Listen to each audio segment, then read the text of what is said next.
Um, this has been a crazy Monday for me already before 8 a.m. today. It has been crazy. Linda, Ashley, hello. Let me know where you're from in the chat. I'm going to get started here in just a moment. Welcome, everybody. Let me share my screen.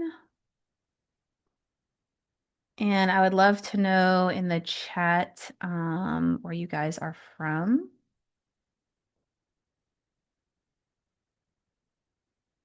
so that I can connect with you. And if it looks like I'm looking multiple places, I've got TikTok, YouTube, Facebook, and Zoom. So this is going to be good today. Riley, San Antonio. Oh, nice. I'm like your neighbor. I'm from Arkansas. I'm in Arkansas, so practically neighbors, right? All right. I'm going to get started in just another minute. We have a lot to go through today, so I'm excited.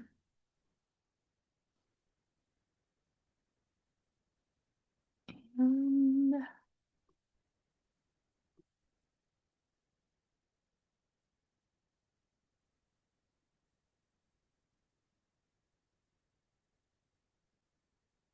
now let's see.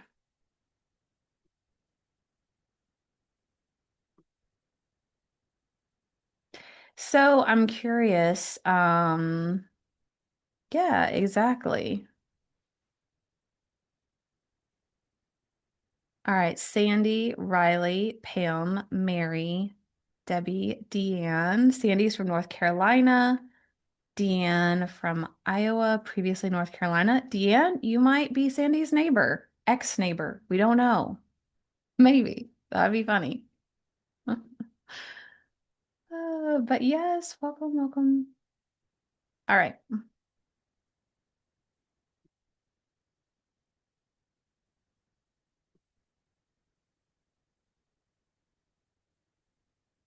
Facebook, I don't know why I have to update these posts each time, but we're just gonna go.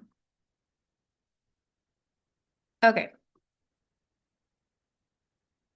Debbie from Michigan. Very nice. It's probably maybe getting cold up there.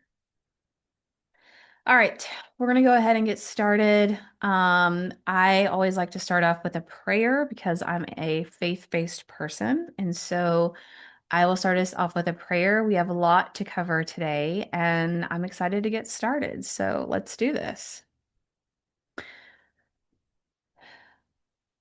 Dear Heavenly Father, thank you for our time together today and just the ability to walk through this information, to talk about the four seasons of grief, to share a message of hope and encouragement with the people who are here, and to make a positive impact out there in the world of widows and widowers and grief.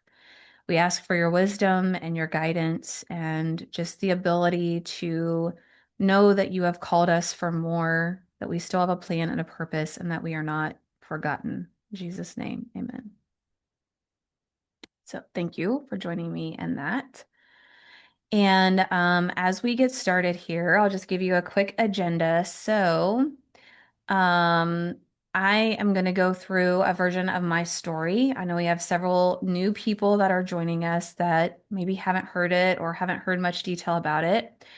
And then I'm going to walk through some of the problems that we face as widows and widowers, the solution to that, walking through the four seasons of grief, and then would like to invite you to join me in the Brave Widow Academy. Our next group is kicking off next Monday on November the 10th, which is super exciting. This will be our second round of the Academy, although technically our third round because I did a mastermind and it was from there the Academy was born. So this is going to be a really amazing time. So in the next 60 minutes, okay, you're going to know what your season of grief is. I'm going to teach you what it has taken me years to piecemeal together. And you will also know your one next step, and your only job will be is to decide if you want help with taking that next step and the ones to come. So if you want to take a free quiz, you can go over to bravewidow.com, and up at the top, it'll say take the free grief seasons of grief quiz here. You can take the quiz. It takes like 2 or 3 minutes. You can know what season of grief you are in, but most people can typically tell as we walk through the content here. So, if you're not with me in Zoom or on YouTube, you won't be able to see my screen. But for those of you who can, this is a picture of my family, the Christmas before my husband passed. And we were married um, almost 20 years. We were together 20 years, married almost 20 years, and we had both been sick with COVID that morphed into double pneumonia. And in July of 2021, I watched as an ambulance took my husband and my best friend from our home, never to return. I'd worked in healthcare for 20 years at this point, and I told my kids not to worry because hospitals are where people go to get better. And I actually remember feeling relieved when the ambulance came and took him to ICU. He would spend the next 11 days in ICU. About half of that time would be on a ventilator. And um, because I was also recovering from COVID and pneumonia, I wasn't allowed to visit him in the hospital. But one day I was called to the hospital and asked to meet with the attending physician so that we could talk about the next steps on this road to recovery. But ultimately, there would be none. In fact, there would be no warm smiles. There would be no kindness. There would be no warmth. There would just be the physician that looks at me across the table and says, "We think your husband is brain dead." And in that moment, my whole world stopped. And I try to wrap my mind around, like, well, wait, how did we get here? Like, he was getting better. The stats, the lab results were looking better. And how did we get here? And how am I supposed to go home and tell our four teenagers that their dad had died? How am I supposed to do that? Nathan ultimately would die 3 weeks short of our 20th wedding anniversary. I had already planned a big celebration. I had invited family and friends over to celebrate with us for our 20th years. And if you can see my screen, you can see I already ordered the t-shirts. 20 years married to my best friend. And so 3 weeks later, I would still have family and friends over, but it would be to honor the life that he lived. And I would be facing, instead of facing that day as a wife, excited and celebrating our time together, I would face that day crushed as a widow and now solo mom to four teenagers. That next year, this is November of 22. I actually, this garden that you see, this flower bed that you see on my screen was supposed to be a memorial garden that I built for Nathan that I thought was beautiful. And I put a little park bench out there and I thought, oh, it's going to be nice. I'm going to be able to sit out there and just honor him and think about how beautiful our time was together. And as I would go sit out there, instead of feeling comforted by this memorial garden, I felt tormented by it. It was just a reminder to me that he was never coming back. And so I would just sit out there and just cry. And I remember particularly in the fall one afternoon where I was like clutching my chest and I was bent over and my chest hurt so bad. Like I was crying so hard. My chest was tight and it hurt. And I remember thinking, like, this is it. This is how people die of a broken heart. Like, This is how it happens. And as the tears stopped, and I would sit back up and I was just like surveying the yard there, I remember thinking about my four kids and thinking about how sad it was that even though technically they had only lost one parent, effectively they had lost two because even though I was alive, I felt dead on the inside. And so I remember that I had a choice that I had to make, and that if I was going to have to live another 30 or 40 or 50 years, I was going to have to do something different because I physically wasn't going to be able to survive this way. Like this was going to be the end of me. And so I decided sitting on that park bench that I would figure out some way, somehow, to get on the other side of grief. And so I remember sitting there, I closed my eyes and I literally I said these words out loud like, Nathan, I love you and I miss you and I can't live like this anymore. I have to be able to move forward. And I stood up and I walked inside. And that moment has been the catalyst that has started a journey I never anticipated. I immediately started reading everything I could about grief. I interviewed hundreds of widows. I started a podcast called The Brave Widow Show, where I interviewed some of those widows on the show and asked them what helped them. How did they get to a point of finding joy again? How did they get on the other side of grief? I am so pleased to share that I've gone on an amazing journey of healing and of intentionally rebuilding my life, that I've done things I never thought I would do. I've become a real estate investor. Met Dave Ramsey in person and thanked him. I've traveled to 5 new countries. I'm now a public speaker. I've done all of these things that if you would have asked me 4 years ago, I couldn't have imagined doing them. I've been able to do. I went through and became certified through the faith accredited faith-based coaching academy. I also became certified through the Grief Recovery Institute. And my approach in serving widows and in helping people is a faith-based approach that combines psychology, counseling tools, coaching tools, and spirituality, and helping people not only heal their heart and go through grief recovery, but to begin to build a life that they can love again. Because what I wish someone would have explained to me is that our old life is gone.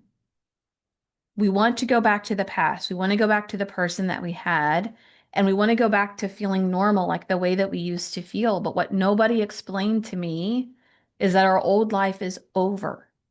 Our old life is in ashes. And we get to decide if we're going to build something new, which is exactly what I help widows and widowers do. So you are here with me. How do you know if are you in the right place? You're like, what is this about?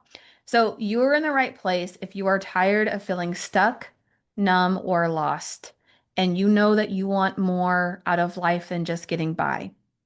If you want clarity, confidence, and connection, if maybe you've tried therapy, you've tried grief groups, you've tried giving it time and you still feel hollow on the inside.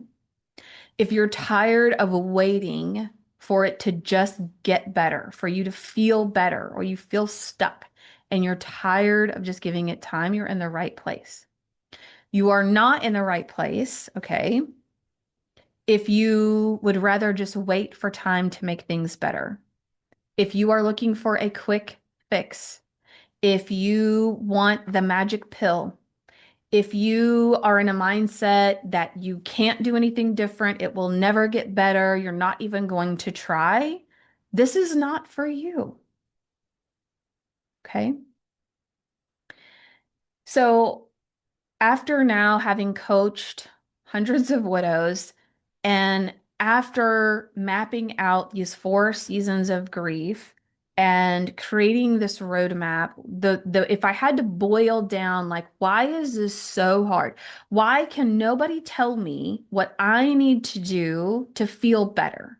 What I need to do to actually be able to enjoy life again, or if that's possible, why is it so hard? What is the problem? Well, the problem is that as widows or grievers, we feel lost, we feel unsure, and we feel lonely. Those are the top 3 problems that all of my clients tend to face. And for me, the most frustrating thing is that there was no roadmap. It's like, okay, and I teach a grief recovery class. This is an evidence-based program. This is the only program outside of Brave Widow I put my name behind. I love this program, grief recovery method. I don't care who you take it from. If you haven't done it, go do it. I will be happy to teach it to you. This is an amazing program, but nobody tells you what to do after that. Okay? Nobody tells you what to do after counseling, after the grief groups, after you learn about grief recovery. What do I do next? That's like the number one question that my clients have. What is the roadmap? And so I'm going to teach you today the RISE framework, which are the 4 seasons of grief that give us our roadmap to building a life beyond loss. Okay. I found that book at my work and would love to take that course. Jenny, do it. Stop thinking about it. Take the course. It's very inexpensive. Um, and totally worth it. So, okay, the first season of grief. Are you guys ready? We're going to go through the RISE framework, RISE. So the first season of grief is rawness. And this is our R and our RISE. And so I want you to type in the chat if this sounds like you. So rawness is typically for people who are early on in grief, but not always. Sometimes we get stuck here. And rawness, this first season of grief, we are in survival mode. We've been devastated by the loss of our person, and we are just trying to survive. Our nervous system may feel like it's on fire. It's hard to think. It's hard to make decisions. Like you literally are trying to just survive to get through the next hour, the next day, the next week, the next month. And for some people, their nervous system becomes really hyperactive. You are constantly scanning for danger, or you feel that decisions that you make, the stakes are really high and it becomes difficult to make decisions because you're afraid to make the wrong decision. So when you're in rawness, here are some mistakes that people tend to make. We feel that we need to do more. Type in the chat me if this is you. We feel like we need to do more. We need to be strong. People tell us, oh, you got to be strong, or you got to be strong for your kids, or you got to be strong. You are so strong. Be strong. You have to power through. You have to stay busy, like distract yourself or suppress the grief. Don't think about it too much, or that you need to grieve alone. These are all mistakes that people make in the first season of grief. How many of you have thought these things or been taught them? Like, I can say me. I wish I had a nickel for every time someone told me, like, you have to be strong for your kids. And I wanted to say, like, yeah, duh, I know that. But I wanted somebody to tell me that I didn't have to be strong for them. Like, I wanted someone to say I didn't need to be strong. And so in Brave Widow and what I teach my clients, there are several things that we focus on. We focus on emotional healing, and we start typically here with this program. Okay. It's evidence-based, it's amazing foundation, but we don't stop there. Okay. So we build on top of this foundation the rest of our life. But the number one thing that I recommend people focus on is emotional healing. We also adjust our expectations. So we have all these expectations of things we should be able to do, or we used to be able to do, that now we're really hard. We adjust that. We work on asking for help or even accepting help. For some people, they have a really difficult time accepting help. We focus on physical and emotional safety, and we also work on developing a routine. Now, I know you're like, wow, that's a lot. And it is a lot. It is a lot, but it also is simple. The way that we teach it and the way that we work through it is simple. And so, if you have identified that you are in this first season of grief, Jenny says, I always feel like I need to grieve alone. Yep, you're totally normal for having felt like that. If you are in this season of grief, if I could just boil it down and tell you one thing to focus on, okay, it's to be gentle with yourself. And I know that might have earned a couple eye rolls or people saying, what does that even mean? But if I had to like summarize everything we work on in this first season of grief, it is to be gentle with yourself, to give yourself grace, to lower the expectations that you have, to minimize what you expect of yourself to do, to not feel like you have to be strong and put on a strong face and power through and do more and more and more.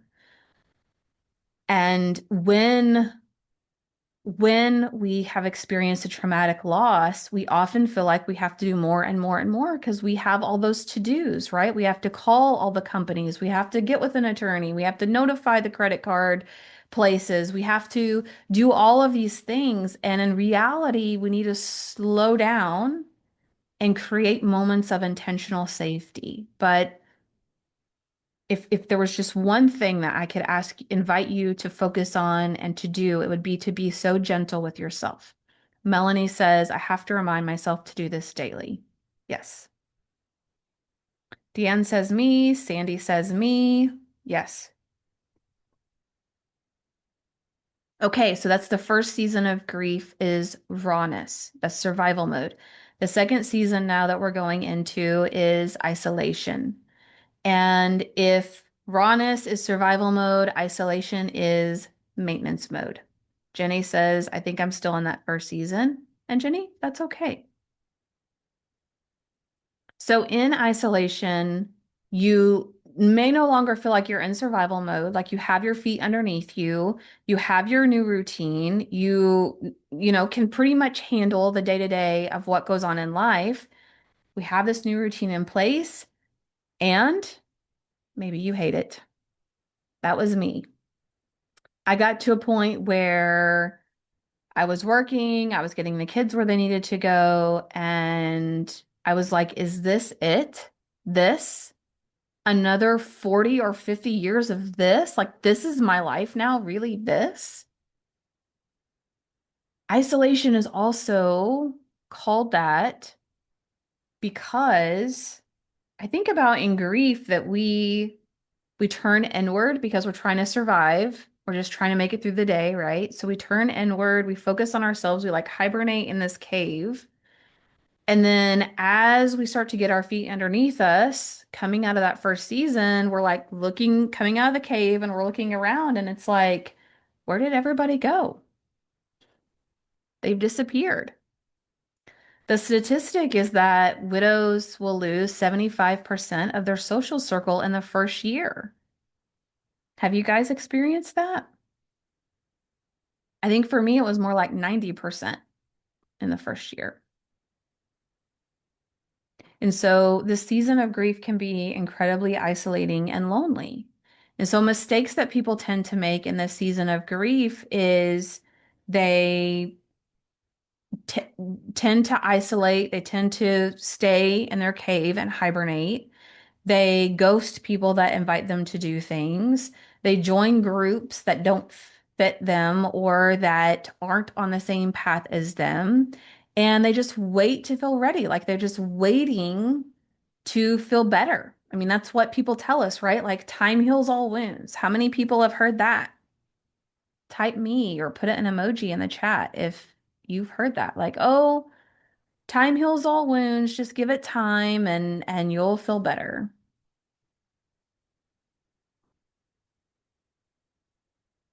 Yeah. Deanne says, I find myself isolating because no one wants to hear I'm sad. Hmm. Susan, I'm not technically a widow since it was my boyfriend who died, not a husband. Is this program appropriate for me? Susan, yes, you are welcome here. Doesn't matter to me if you were legally married or not. I know people like to debate that. At the end of the day, if this person was your other half, this was your person in life, your ride or die, and they're no longer here, you're welcome here. Jenny, hearing these 2 seasons, I think I'm in this season of isolation. Okay. So those are the mistakes that we can make in isolation. So when we're in isolation, what we want to focus on are things like figuring out who we are now. And this can be really hard because, like for me, for 20 years, it was Emily and Nathan. I didn't know who I was as an individual. I only knew my whole adult life from the time I was 18 was being married. I didn't know who I was without my person. I felt like half of a person or maybe 25% of a person. I didn't feel like a whole person on my own. So we start to explore who you want to be now. We start to explore dreams that are really small. Because in the beginning, you don't want a future without your person. You don't want any future. You can't imagine how could it be possible I could even be happy in the future. What would be the point? They're not here. You want the past. In the beginning, all you want is to go back and maybe to go back and have your person.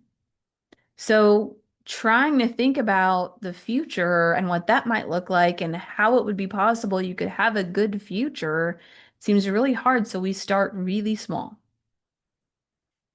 Okay. We also want to get you plugged in to a community of people who are on the same path as you. Okay. And so, you may have noticed, and let me know if this is you, if this resonates, you may have noticed that there's lots of different widow and widower groups that are out there, different Facebook groups, different in-person groups and communities, but they're not all on the same path. And there are lots of groups that will tell you things like, it never gets better. And grief doesn't get better, you just get tougher. You just learn how to deal with it better, but it's not ever going to feel better. And I disagree. Okay. So like I mentioned earlier, you get to decide if you want to build a new life for yourself or if you want to decide that life is never going to get better and it's always going to be this way and you're always going to be sad and depressed and overwhelmed. You get to decide that. That's true. But you want to join a community of people who are on the same journey as you. Okay, that's really important. So, if I had to sum up what we do and what we work on in the second season of grief is even just like if I could just give you one thing to focus on, it would be to connect with a friend. And that might be difficult because your family and friends may have disappeared on you, or you may realize you didn't really have friends or people who know how to show up for you. Maybe it means you need to meet people and make a new friend. But it is important that you connect with another human being. We are not meant to grieve alone, even though that may be how we feel and that may be what we were taught. That's not what we were meant to do. Okay. That's the hard part for me. Who am I now without my person? And yes, that's why I separate from those groups. Yeah, that is the hard part. Like, I felt so untethered, like a little boat in the middle of the ocean, just being smacked around by waves of grief. I felt so untethered. Like I had no idea even like which way to turn the boat because I didn't know who I was. I didn't know how do I take one next step forward when I don't even know where I'm going. I don't know where I want to go. I want to share just a quick story with one of my clients, Karen. You can actually um, You can actually hear her and watch her full story on the Brave Widow show, the podcast. And so, what I'm sharing with you is not breaking confidentiality. She's been very open, and I'm grateful that she allowed me to share her story. Um, but when I met Karen, it's been almost a year ago now. It was actually during Black Friday, which is the end of November. And Karen had been grieving for 3.5 years. Okay. So for those of you that think like it's been too long, it's not getting better, you won't be able to, like nothing is going to help you, I want you to hear she was grieving for 3.5 years. She was overwhelmed being a solo mom. She was struggling with boundaries at home and at work. She had been mandated by her employer to go to counseling. She went to 2 sessions, and her counselor told her she needed to move on and that she needed to get on this road to recovery. So she quit going. She also tried grief groups and felt that that didn't resonate with her. Okay. Within 3 months of working with me and being part of Brave Widow, actually in December, so she signed up at the end of November. In December, her employer sat her down and put her on a performance improvement plan. Does anybody know what that is? If you worked in the business world, a performance improvement plan is basically a written document where they are telling you you will either change how you show up and behave at work or you will find another job. It's like a wake-up call, basically. Okay. Her employers were that frustrated with her. So 3.5 years she'd been struggling. We worked together within the first 90 days. Okay. This is amazing. Within the first 90 days, her employer sets her down again and says, "What are you doing that's different? Like you are not even the same person. What is it that you're doing that's different? We have to know." And she told him about Brave Widow. And not only did her employer discontinue that performance improvement plan, but they actually sponsored her and paid for her to continue to be part of Brave Widow. So think about this. Somebody who struggled for 3.5 years. I'm not saying she's perfectly healed in 90 days, but the way that she managed her guilt and managed her grief and navigated that was so different in 90 days that not only did she feel a change and she noticed a change, but her employer noticed a change so much that they didn't want her to stop. That they were like, wow, this is like amazing. So, what it helped Karen do was to process her grief, to be armed and equipped with the tools to navigate grief, to rebuild her confidence, to regulate her own emotions, to reset boundaries, and to show up and be a great employee contributing back to their workspace. Deanne says, untethered, that's a great description. And yes to a pip. Yeah. I've given many pips, unfortunately, in my career. So Karen says what being part of Brave Widow has meant to me was an answer to a 4-year long prayer to have found you. And I'm so glad I did because it changed my life and it gave me a new outlook on life in an extremely short amount of time I never expected.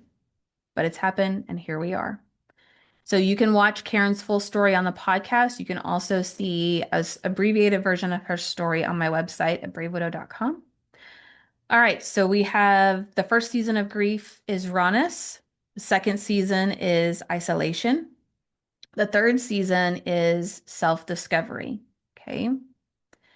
So self-discovery is where people get into this exploration mode of trying to figure out who you are and what you want and what is possible.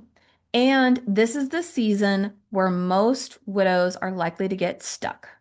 And I'm going to explain why that is in just a minute. This is where most people find me, is somewhere between season 2 and season 3, because they get stuck. And some of the mistakes that people make in the season of grief is they feel guilty. They feel guilty for even wanting a future, for thinking that it's possible, for trying to have a future. They give up because it's too hard and awkward and weird. They feel often that they're going backwards. Or they'll say things like, I thought I was doing better. Like I felt like I was doing better, but now all of a sudden I don't know. Now I just feel like I went back to square one. What happened? Have you guys ever thought that?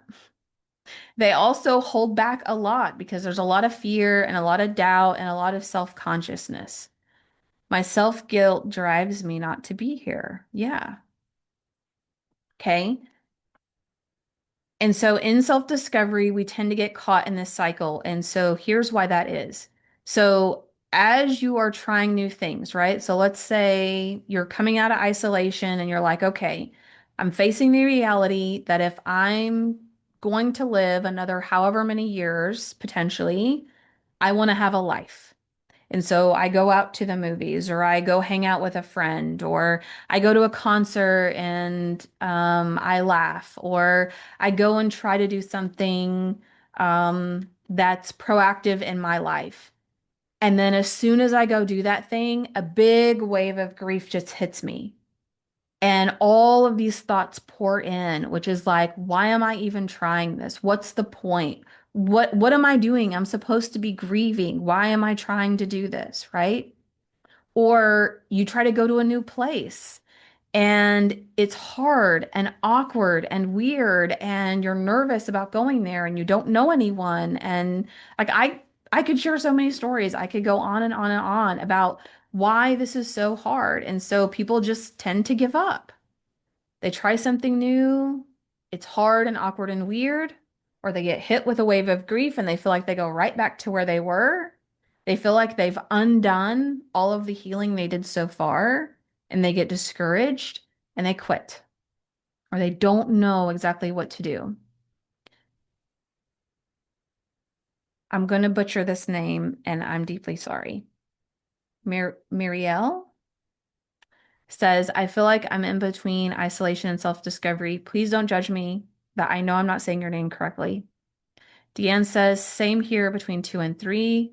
Susan says, it's triggering to do things alone or with someone else that you usually did with your partner. Yes. And that's what makes this season hard. Pronounce Mireille. I'm used to it. Oh, thank you. Thank you for telling me how to pronounce your name. Hopefully, I said it better that time. Thank you for your grace. Okay, so in self-discovery, what do we focus on? So remember, I talked about in season 1 of grief and even in 2, the stakes feel high, right? I was afraid. I was afraid of making so many decisions because it was just me. I was afraid that if I made the wrong decision, I was going to be bankrupt and then I was going to be homeless and then my kids' lives were going to be ruined and on and on and on and on. Like we catastrophize everything.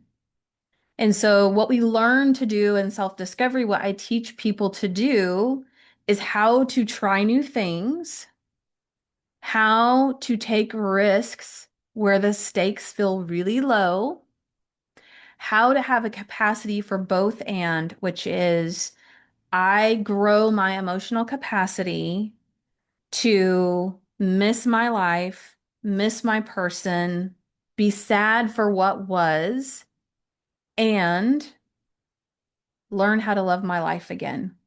It's not either or. And society doesn't understand that. A lot of times we don't understand that. So we start to feel guilty. Well, if I laugh now, it must mean I don't love my person and I don't miss them. If I try to have a future now, what are people going to say? I teach you how to navigate all of that. Okay. It's both. The answer is both. You get to grow your capacity to hold big emotions that feel opposite but are true. Okay. You plug into a community of other people that are on the same journey, and we work on proactively rebuilding your social circle. So I teach you 3 things: how to meet people, how to make friends, and how to build relationships. It's simple. And as adults, we feel like it's really hard to make new friends. And we tell ourselves all the reasons why we can't, and all the reasons why it's just, we're too old, we don't get out, like, we tell ourselves all the reasons why it would never work. And I teach you how to do it anyway. I teach you how to do that. All right. So when you're in self-discovery, there are a lot of things that we work on. But if I had to boil it down to just one, like if all you did was one thing, okay, in this season of grief, it would be to try something new. Deanne says, oh, Mireille says, it has felt like there is a giant white canvas in front of me. I don't have any paint and I don't know what to throw at it to build this new life. Exactly. Exactly.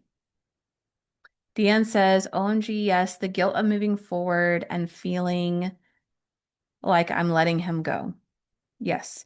Yes, that perfectly said. And what I help widows and widowers to do is like it's both and, right? So it's learning how to step forward and how to rebuild your life in such a way that you're bringing your person's spirit along with you. You will continue to have an emotional relationship with that person the rest of your life. And I will teach you how to do that. All right. So the seasons of grief, we had rawness, isolation, self-discovery, and now we have empowerment. So in self-discovery, it sounded a little scary, but I forgot to mention we also get to have fun because you're trying new things for the first time, which is maybe a pottery class, maybe it's pickleball, maybe it's line dancing, maybe it's real estate investing. That was a new one for me. But you're trying different things to figure out what you want more of in your life. And so by the time we get to season 4, we're in the season of empowerment, which is manifestation mode. And I don't mean manifestation like woo-woo manifestation. What I mean is you have a very clear vision now of who you are, of what you want in your future, what you want more of, what you want less of. You have goals that you're setting for yourself and you are going after them. This is absolutely the best season of grief.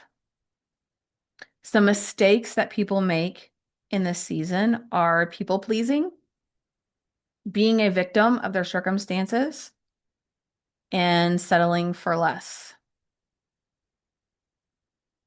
And people pleasing is a big one. So I actually have a whole module on relationships where we talk about communication, attachment styles, boundaries. I give you some scripts. We do some role play. Like people pleasing is very real, especially for this group.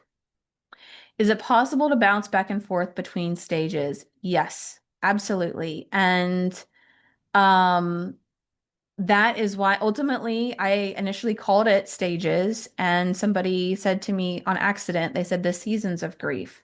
And I thought, wow, seasons is much more accurate because this is not designed to put you in a box, to slap a label on you and say you are in this container.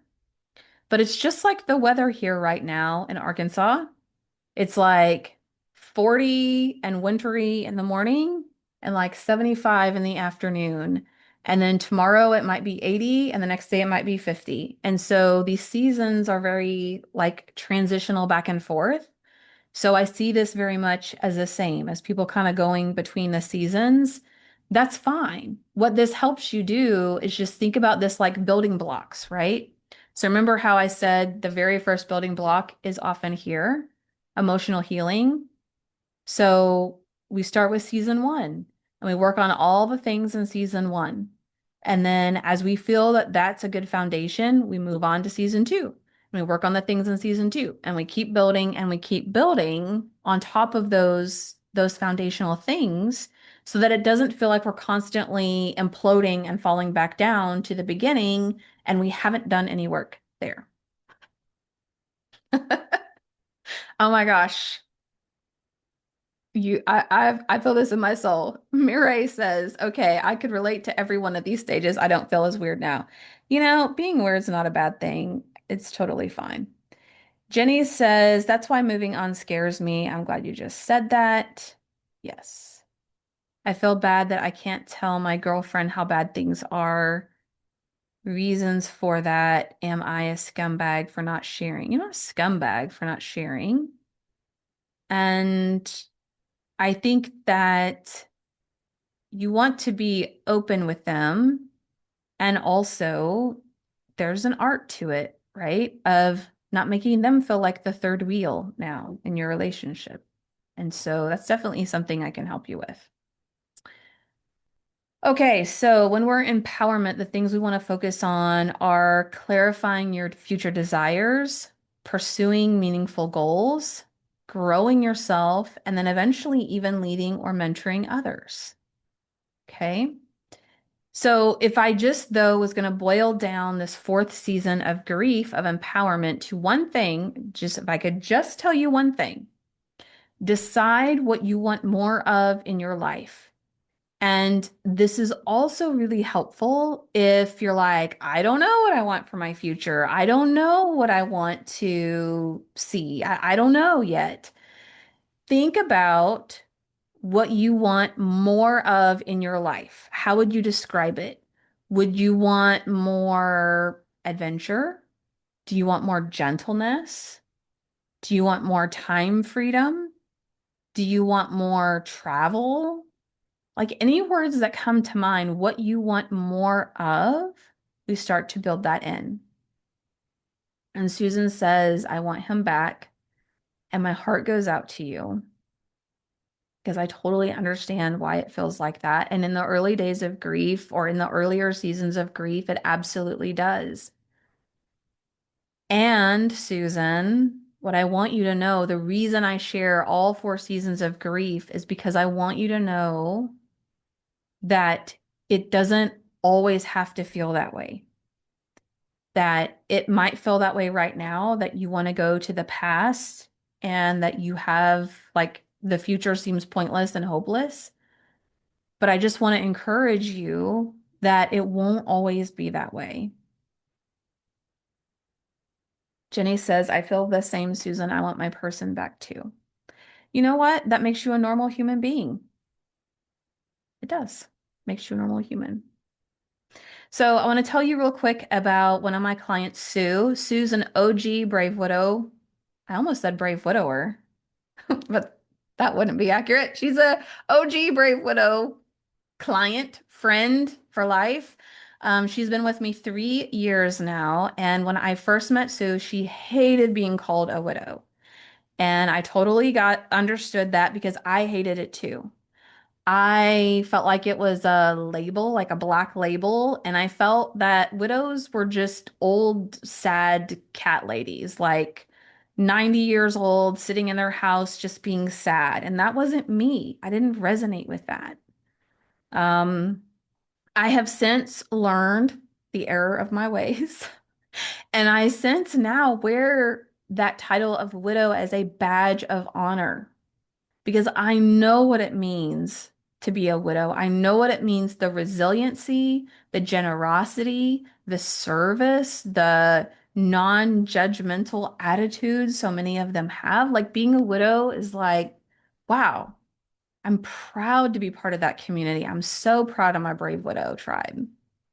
But when I first met Sue, she hated being called a widow. She wasn't sure about the future. She felt really lonely and disconnected. And as I've worked with her and as we've walked this journey together, Sue was able to travel to new places she'd never been before on her own. She also has written and co-authored. She wrote and authored a best-selling book on her own. And then she has two more that she co-authored as best-selling books. She's very active in several communities that are centered on growth, and she leads a book club.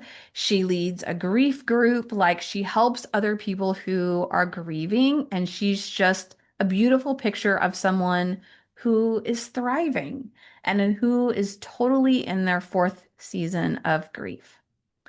And Sue said, I used to hate being called a widow until I met Emily. Okay. We've covered a lot.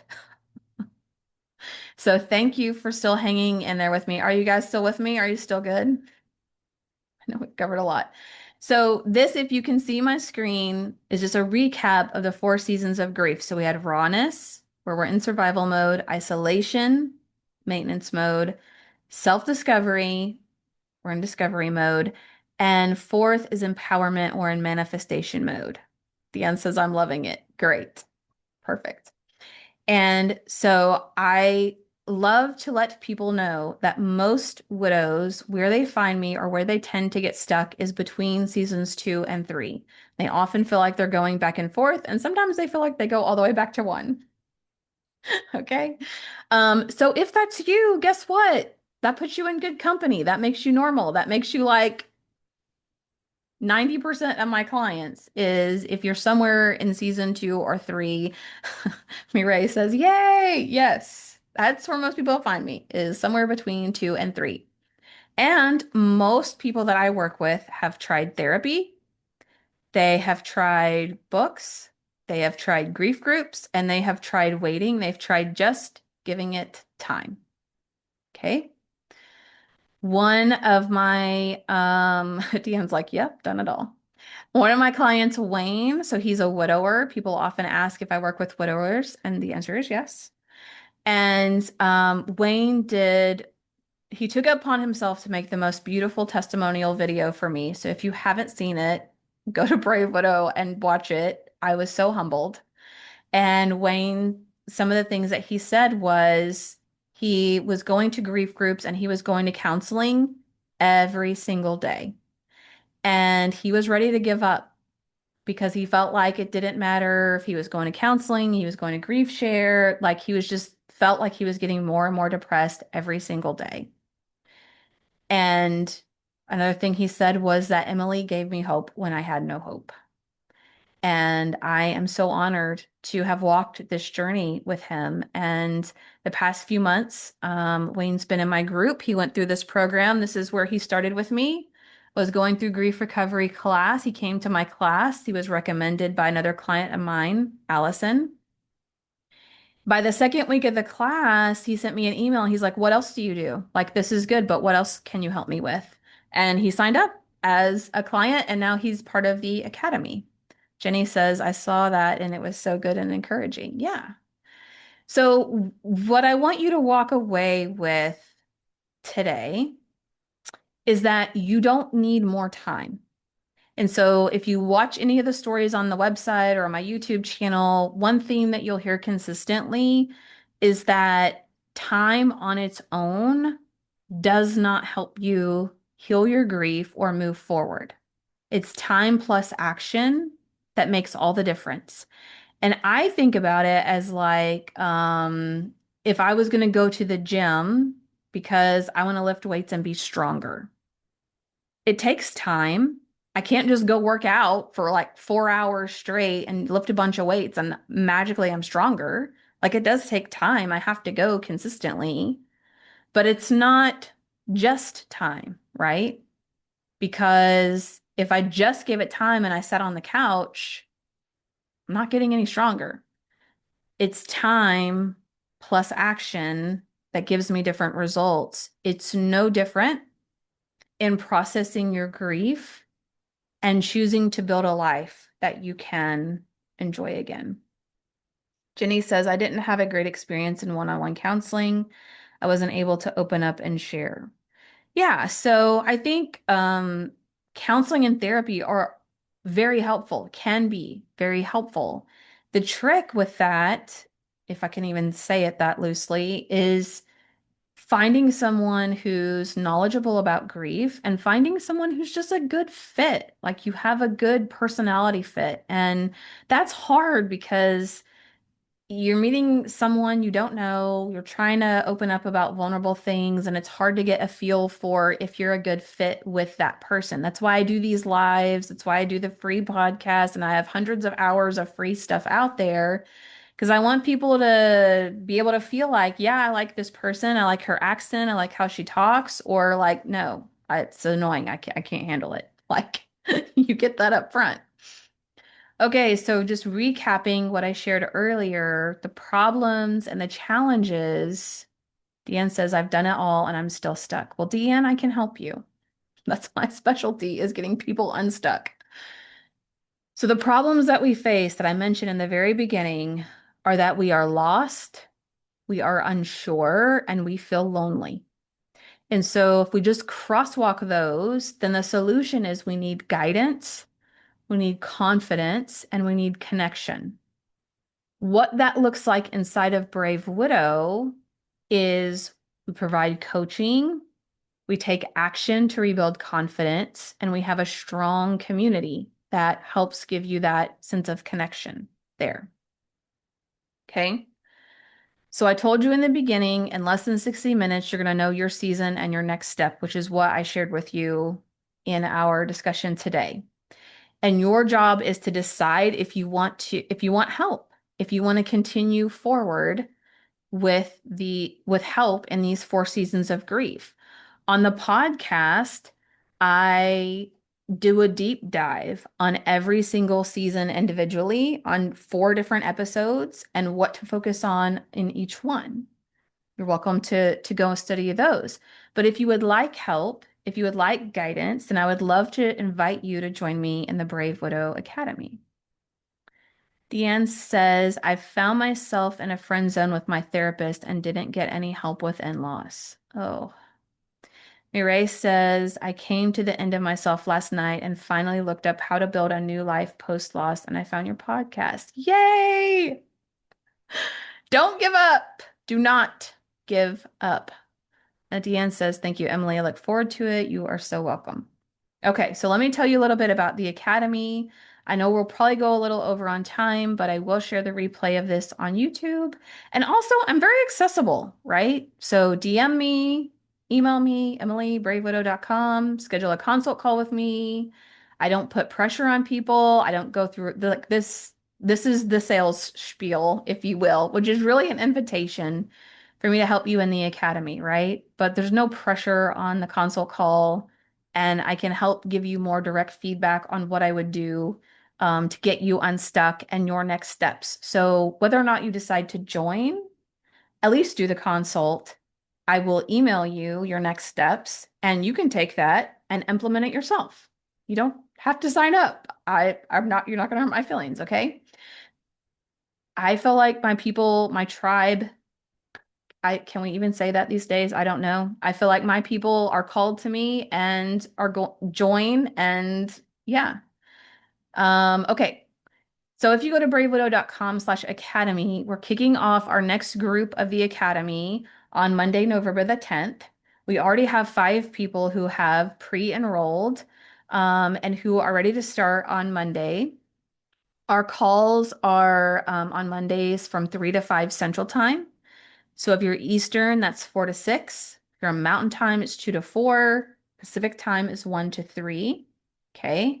So our calls are every Mondays. They're 2 hours. I generally teach the first hour content, and then the second hour I do live interaction and coaching with people in the group. And if you want to know what the process is, Jenny says, I work until 4. Would I be able to join a few minutes late? Yes, absolutely. That's no problem. And we do recorded replays, so you won't have to feel like you're missing out on part of the call. So in the curriculum of the Brave Widow Academy, I like things that are very structured and outlined. And I like to nerd out around psychology and how grief works and why it's hard and what we can do to calm our nervous system and all of that stuff. So if you also like to learn those things, you will love the Academy. First, we start with healing your heart, which is grief recovery method. And that's one of the very first things that we work on or that I get you plugged into because I have to limit how many people can be in one group at one time just for this because this is a separate program.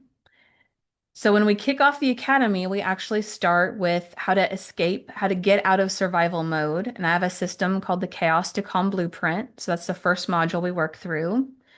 I teach you how to rebuild your confidence with the self-trust system, how to meet people and make friends with the connection protocol, how to find purpose and meaning, the discover your purpose plan, and ultimately how to create a life that you love with the move forward method. So those are all the different systems and modules that we work through.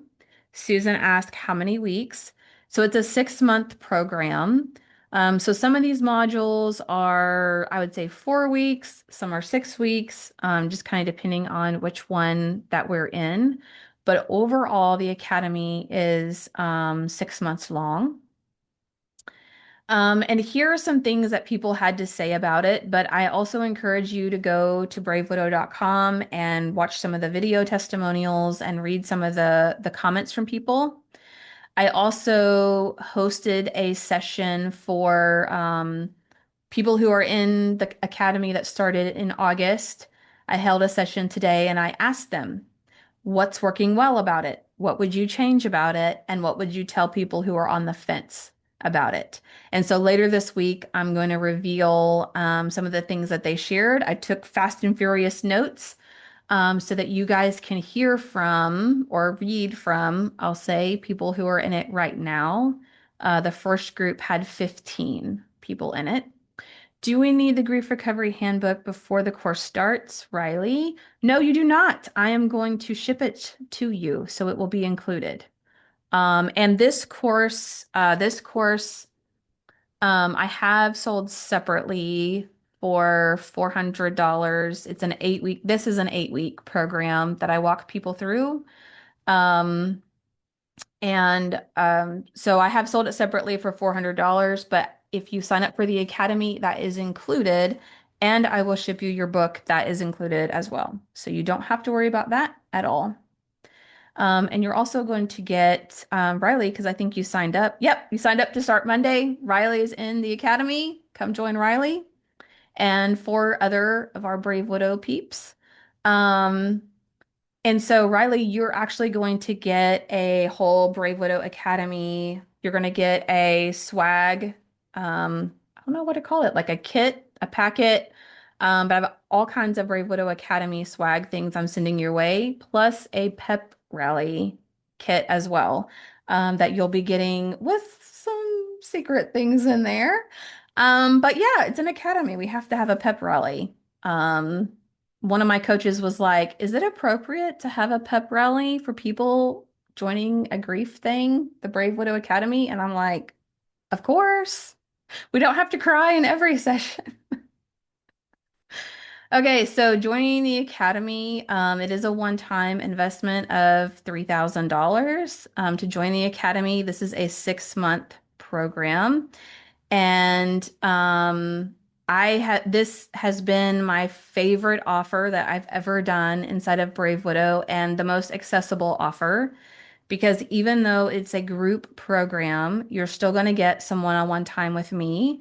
And every week we have a way of monitoring your progress where you let me know what's a win you had for the week, how you're rating some of the different areas that we work on, and then also anything else that you might want guidance on or need help with or troubleshooting so that I can give you that feedback directly. And you have one-on-one private messaging access with me. So I use an app called Telegram. You can send me a text, a voice message, a video message, pictures. You can send me a screenshot and say, ugh, I just got this text from my sister-in-law. How do I respond to this? You can message me 24/7, anytime. Now, I will respond Monday through Friday, but you can text me at 2 a.m. when you can't sleep and say, hey, do you have any tips for how I can sleep at night? So even though it's a group program, I've created it in a way that you personally can get one-on-one support. And so, Riley, that's one thing I think on our to-do list is I want to make sure that you're able to get Telegram downloaded and we get you in the group so that we can do that. Jenny, I want to join, but my grief group, which I do love, is every 6 weeks on Monday. Well, Jenny, just think about it because we also do the replays. And so even if you had to, I don't know if you're saying if it's 6 weeks in a row or it's just every 6 weeks, but you could still join. If you, so I do offer a payment plan. That was a question here. But if you decide to pay in full for the academy, then you will save $600. And also, I'm going to send you a Brave Widow hoodie or sweatshirt. You get to choose. Oh, every 6 weeks. Oh, well, just think about it. I'll plant that little seed. And then, whew, covered a lot today. And then your guarantee, okay? So this is my guarantee. It's on the website. It's also right here. You can screenshot it. Is that if you will come to the sessions, you will make progress over these 6 months, or I will work with you for free until you do.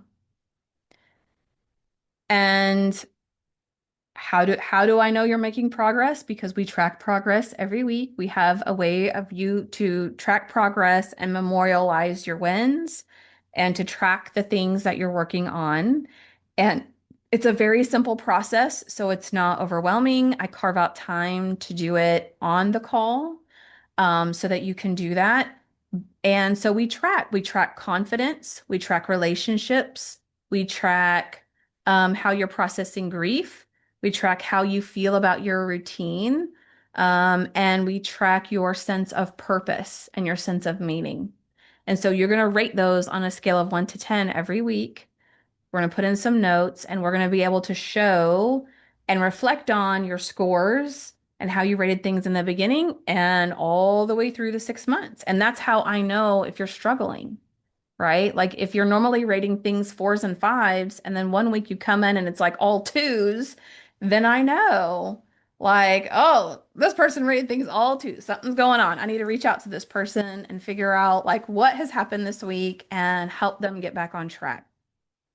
I think that's one of the biggest benefits to this program is that you have guidance. You're not doing this lost and alone and fumbling around. Like you have someone telling you, like, okay, here's the next step. Here's what we need to do. Get back on track.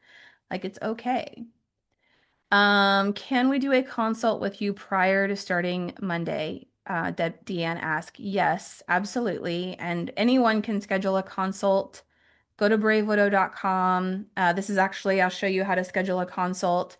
Here's what I'll say. I have a lot of things that are scheduled this week. So if you are having a hard time finding a time to do a consult, shoot me an email. It's emily@bravewidow.com. Let me know the days and times that are best for you, and I will do my best to make it work. I will do my best to meet with you before it starts next Monday. Okay. So if you go to the website, bravewidow.com, you click on the button that says Let's Chat. Then you can pick a day and time that you want to schedule your consult call here. All you put in is your name, your email, and you can pick. You can do a Zoom call, like we're doing Zoom right now, or you can just do a phone call. Some people are a little camera shy, and that's okay. I will call you on the phone. And then at the bottom of that pink button that got cut off just says book, and that's all you do. You schedule your call. And here is where I've just left a few comments of what people have said about the program. And so I have clients who signed up when they were only 3 weeks out from having lost their person. I have people who have signed up who have been many years out. Okay. And so we know that saying grief, there's no timeline in grief, which is true. But that's why I created the seasons of grief and I created a roadmap because the person who's 7 years out may still be in season one. They may still be struggling. They may still feel stuck. But my goal is to help meet every person where they are right now and help them take the next best step for them. And so when you sign up for the Academy, you get access to all the recordings that I've done for the prior Mastermind and Academy. So let's say you're like, oh, I want to go ahead and start working on relationships, or I want to go ahead and start learning this now. Or maybe you're like, I wanted to watch all the videos 3 times. And there are some people who just love to like really get in all the content. You don't have to do any of that, but it's available to you. If you're like, oh, I want to know what she's going to teach about relationships, I want to go ahead and watch some of these videos before she teaches it live, you can. You can do that. All right, so I know we ran over time. Thank you. You guys are amazing. Deanne says, I scheduled a consult just now. Thank you, Emily. You're so welcome. Debbie says, thank you for the information. You're welcome. Thankful to have found you. I'm thankful that you found me too. I'm really glad that you're here. And whatever you decide, like, I would just be honored to help you figure out your exact next step. Mireille says, thank you for the information. I feel more hope knowing this is available. Yes, I am so happy to hear that. Um, that has been one of my goals from the very beginning is just to give people hope, to plant that tiny little seed that it can be better, different than it is right now. The thing about it is that you have to, you get to decide if you want to rebuild your life. It's not always easy, but we can make it simple. Okay. It doesn't have to be complicated. It doesn't have to be all of those things. But I also know sometimes people think that means, oh, it's just so easy. And I know it's not easy, but I can boil it down and make it simple for you. Okay. Where it's doable. It's not overwhelming. It's one step at a time. Carrie says, I lost my wife of 40 years last Thanksgiving, only 60 years old myself, and still going through it. Carrie, I'm so sorry to hear that. And I know with Thanksgiving coming up that that's going to be hard. Like that's going to be a hard day. I would love to see you in the academy and be able to surround you and support you as you're going through the holidays and you're going through some of those milestone days. Deanne says, I agree, Mireille. You took the words out of my mouth. I feel hopeful. Yes, amazing. Thank you guys so much. I loved hanging out with you today. I hope that you were able to walk away with at least one thing that you can start focusing on now. The Academy starts on Monday, and I would love for you to be able to go through Thanksgiving and Christmas and New Year's and Easter and all of those holidays, knowing that you are fully supported and guided and not trying to figure it out on your own. Okay. It doesn't have to be that way. For now, I will say goodbye, but I would love to chat with you. DM me, email me, schedule a consult, and I will see you in the academy. Bye.